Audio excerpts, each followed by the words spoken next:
आमची इथला एक पाहुणाच जाईन. म्हशी येलेल्या 4 म्हशी येलेल्या आणि उन्हाळ्याचे दिवस त्याला दह्याचा नाद. दही असं होतं सकाळी संध्याकाळी टाकलेलं दही पहाटे डबा रिचिला तर डब्याचाच आकार दह्याला याचा. असं दही लोंडत नव्हतं, असं घट्ट दही. हो 4 दिवसात दह्यावणीच गाल झाली त्याची. हो तर मी घरच्या यायला म्हणलं पाहुणं कसं काय जाईन भाई, त्याला दह्याचा लयत नाद आहे. आणि कापस येचणं झाले आणि शेंड्याला बोंड लागली होती. मी गड्याला म्हणलं आपल्या कापसात फवारा धरा. ते म्हणले बाबा कालच केला. म्हणलं डबल करा. औषधाचा नाश कशाला करायचा, औषध नका म्हणलं.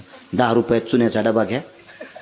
चुन्याचा डबा ते तंबाखूवाल्याला असतं ते चुना, ते असा पाण्यात चुना कालवा म्हणजे औषधावानी ढवळं दिसल आणि फवाऱ्यात टाकन फवारा. तेल जाईन ना आपलं. म्हणलं इन्नाचा फवारा घेऊ नका, ते कुच्या घ्या. ते असा हातपंप आणि त्या पाहुण्याच्या पाठीवर. पाहुण्यानं 3 टाक्या फवारल्या घुले बुवा. 4थ्या टाकीला आमच्या गड्याला म्हणला मी बाथरूमहून येतो. 9 वर्ष झालं बाथरूमला गेलाय, पुन्हा आमच्या इथं आला. हे फुकटच्यान घरी ठेवायचे नाही, आपल्या पत्राच्या नाल्या मोजते.